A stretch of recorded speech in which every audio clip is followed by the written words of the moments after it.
In this presentation, we're going to enter a receive payment into QuickBooks Online. In other words, we had an invoice that we entered in a prior presentation. Now we're going to imagine that we have received the payment in the mail for that invoice, and we'll be entering that payment into the system. Let's get into it with Intuit's QuickBooks Online. Here we are in our Get Great Guitars file. Let's first take a look at our flowchart in the desktop version just to consider where we are in terms of a flowchart. Last time we entered the create invoice. So we made an invoice and we created the invoice. Now we're going to be receiving payment on it. When we made the invoice, of course, we sold the guitar and we sold the inventory, but we actually didn't receive payment at that point in time. We sent out the guitar with the invoice to it. We expect to receive payment in the mail. Now it's a happy day because we're getting the payment in the mail. So now we're getting the payment and we're going to record the payment that has been received. Now, oftentimes, QuickBooks wants us to basically put that payment into undeposited funds because it has not yet reached the bank. And therefore, we want to have it on hand. And then when we go to the bank or when we do our deposits, we want to deposit them all at one point in time so that the deposits will then match what is in the bank statement. Now, it might be the case that you deposit automatically and you basically scan the check into your account just as you get it or something like that, in which case then you may just want to deposit directly into the checking account at this stage. The major reason why you would use undeposited funds is if you're going to the bank, if you have many deposits like cash and other deposits that you deposit together into the bank at the end of the day so that you make the bank reconciliation process as easy as possible. You want to visualize what's going to be appearing on the bank statement and match the grouping in your books in a similar fashion so that you can make the reconciliation process easy. You really want to do the reconciliation process. It's an important internal control. So let's go ahead and then open our reports first. So I'm going to go down to the reports down below. We're going to do our standard process. We're going to open up our favorite reports every time. This is the standard process whenever I work in QuickBooks typically.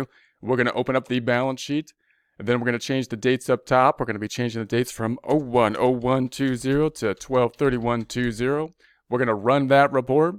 Then we're going to duplicate the tab up top. We're going to right click on the tab up top. We're going to duplicate the tab up top. We're going to go back to the tab on the left. And then we're going to do this again for the profit and loss report. So I'm going to go to the reports down below. We're going to be opening up the profit and loss report. So we'll open up the profit and loss report.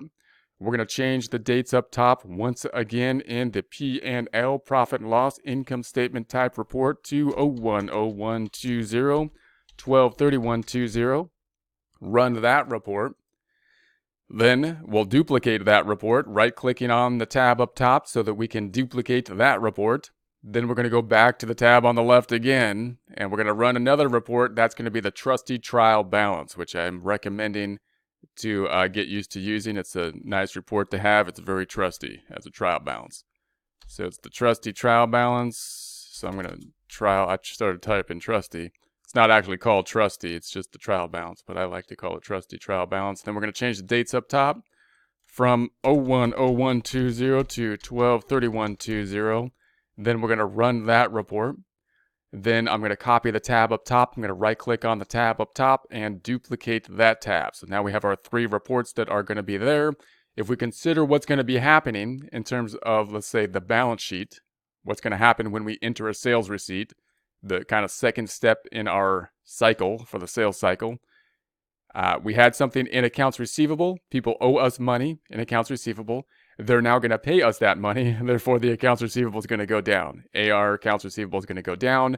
The other side is going to be, you would think, if we're going to put it into the checking account, cash checking account going up. However, we got the cash in our hand, not in the bank. And therefore, QuickBooks recommends we put it into another account we don't see yet because we haven't used, called undeposited funds, and then put it into the bank along with any other checks and deposits we have in one group sum. So that's what we have here. What's going to happen to the P&L? Nothing. But we got cash, but we're not on a cash basis because we recorded this information when we sent the invoice out. That's when we recorded it into the income statement because that's when we did the work. That's when we sent the guitar out. And so that's when we did the work. That's when we recorded the revenue because that's when we're basically due for it. So then we could see that, of course, that same information on the Trustee trial balance here. So let's then go to our first tab and let's create a sales receipt. So we're going to say the plus button. we're in the money in section. So we had an invoice last time. Next thing that happens is we receive an invoice payment. Note they're calling it now receive an invoice payment on this little drop down. But in QuickBooks Desktop and in until fairly recently they called it, the form is actually called a receive payment. And it's important to note that because most people will still call it a receive payment, and when you see it on the actual reports to indicate what type of form was used, it's still going to be called a receive payment type of form. So that's what you want to memorize as kind of like the data input form. So then we're going to say the customer up top is going to be Anderson. Anderson gave us a payment. They're good people. They pay on time. Anderson does. So I typically just type it in there and then it'll populate for us. We're going to pick up Anderson and I'm going to keep it on 112. We're going to say the payment method I'm going to say is a check. Then you can put the check number. So whatever the check number is, not our check number. It's on the check that was given to us. Now here's the key point. Notice QuickBooks is now defaulting on the online version to the checking account because some people get confused by the undeposited funds, and it used to default to the undeposited funds. So again, it really depends on whether or not you're grouping your checks together when you take them to the bank. Like if you're going to the bank at the end of the day with multiple cash deposits and whatnot and putting them in the bank at one time and they'll appear on the bank statement as one sum, then you want to use undeposited funds. If not, if you're just receiving a check in the mail, you scan it into your system and it goes into your bank account and at the same amount that the check is, then you may just want to just put it directly into the checking account. But what's recommended is to use that undeposited funds for that so that you can group them together. And that's really important if you have a lot of deposits or a lot of different deposits, because if you don't do that, the bank reconciliation becomes a lot more difficult to deal with. And we'll talk about the bank reconciliation in a later section. So I'm going to put it into the undeposited funds at this point. So don't get confused with this uncategorized asset, which I have before. We want the undeposited funds. Undeposited funds. All right. So then we're going to pick up the invoice that we need. Notice it lists the invoice. Now this one down below was the invoice. This one up top was the invoice that they set up for the beginning balance. So they owed us that before we even started entering our data into the system here. And then this one is the one we just entered last time for the last invoice we entered. We're going to be checking off the first one, the $5,000. Now note, you could put the amount up top, or you can simply check off the invoice, and then it'll populate the $5,000 here. It'll populate the $5,000 up there. If you want to take a look at the invoice related to it, you could click on the invoice here and then, open up the invoice to see what the invoice has in it. If you paid less than $5,000, then you could put some number less than $5,000 here, and then they would still owe an outstanding balance then on this of the $1,000 difference. So I'm then going to go back up to the $5,000. Let's take this back up to the $5,000. And then I'm going to bring it back to the $5,000 here, and that $1,000 difference should go away. So now there's no amount down below, no credit due. All right, so we're going to apply this out. Now, what is this going to do when we record the received payment? Well, cash is going to go up, but it's not going to go to the checking account. It's going to go to the undeposited funds, as we said here. And then anytime you see a received payment, you want to note in your mind accounts receivable is going down. That's what the received payment form that's what it means for sure. Somebody paid us, a customer, they owed us money represented by accounts receivable. It is now going down. So let's go ahead and save and close this. I'm going to go down to the drop down below, and I'm going to say save and close and check out our financial statements. So it said save and close. And let's first take a look at the trustee trial balance. So I'm going to close the old hamburger on the left. I'm going to hold down control and scroll up a little bit until I'm at like that 125. That's the sweet spot, 125. Now it's at 150. That's too much. Then back to 125. All right. So then we have the undeposited funds should have gone up. It may not have refreshed. So I'm going to refresh the screen as well. So here is the undeposited funds. If I select the undeposited funds, then you have the item undeposited funds, Anderson, and there is the other side going to accounts receivable. If we select that item, that will take us back to our form. that form being the receive payment form. If I scroll back out a little, you can see the full receive payment form there. Now let's close this back out, and I'm going to go back to the right.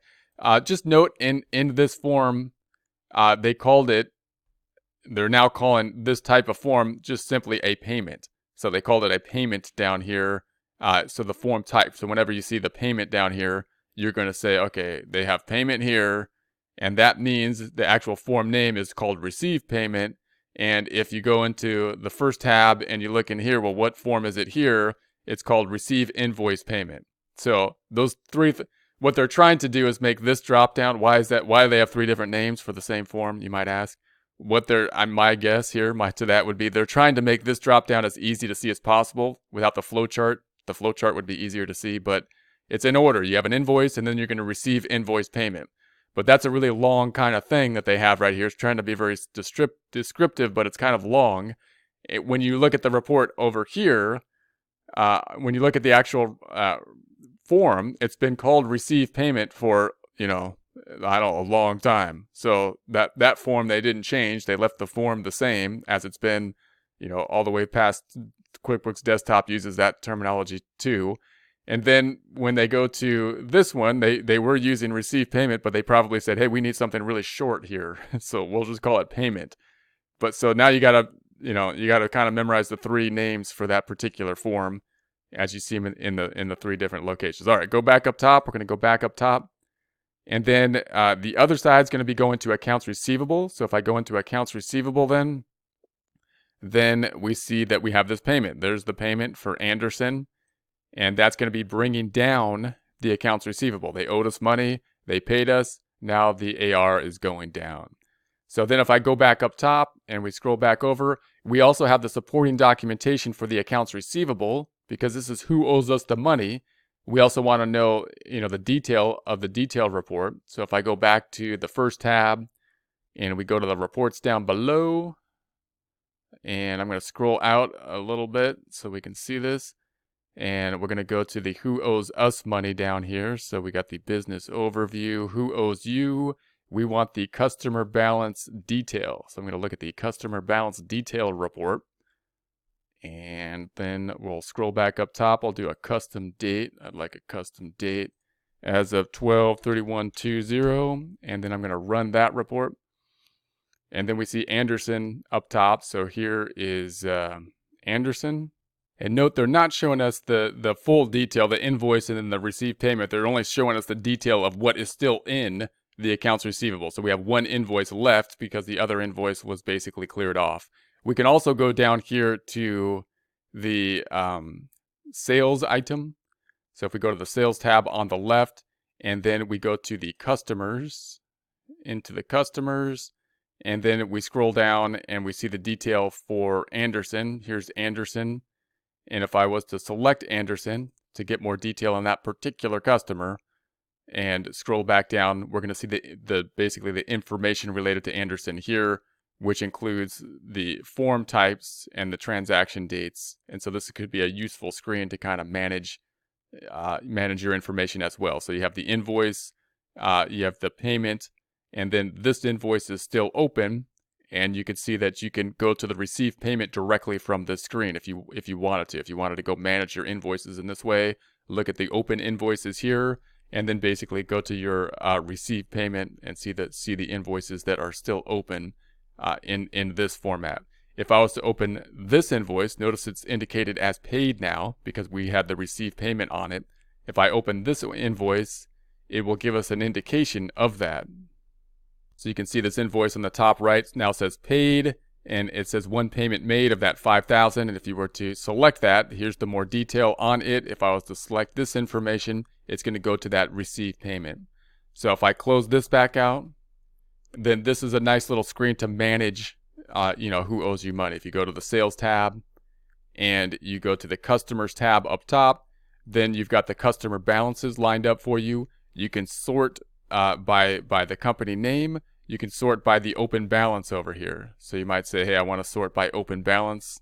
And then you have the open balances for the invoices that will be, or the open balances that are due lined up. And then if you want to go into any particular client, you can then go to a particular client and you can see what the detail is. Here's the invoice, it's overdue. You can go to the receive payment and so on here. Now you can also go to the invoices tab. And so if you take a look at the invoices tab, also in this sales on the left, you have a similar kind of information where you're going to have the amount that is due. So here's the amount that is due, and you can create the receive payment here. It's going to be in order these items are past due. So it's got those listed up top on this form. And then I close the hamburger up. On Anderson down here, you've got the amount that's paid and we haven't yet deposited it. And then if you go to the all sales item, so if you go to all sales, here's another way that you can see this information that basically relates to the sales cycle, which basically will take not just the invoices and the payments on them, but sales receipts as well typically. And you can sort then this again by type or the balance here or the total here. And again, you can take action on the right hand side. And then of course you have the overview screen for the sales items. So that's going to be that. Now we took a look at this in terms of the trial balance. Also note that these would be balance sheet accounts that would be affected. If we went over to the balance sheet, then we know that the accounts receivable, that's going to be up top in the assets section on the balance sheet. So if you go into the accounts receivable, we're talking about that 5,000 decreasing. And then if I go back up top again, the other side is going to be into this undeposited funds. So undeposited funds, also an asset, not in the checking account, even though it's basically cash. They put it down here in other assets because it's not something that we want to behave like a checking account. In other words, we're not going to reconcile it and do that kind of stuff. It basically behaves like an other current asset, even though it's basically cash. In other words, if you were to make a balance sheet account and you had undeposited funds, you would include this amount typically in cash, although in QuickBooks it's in other current assets because of the way the account functions rather than the kind of type of asset that it is.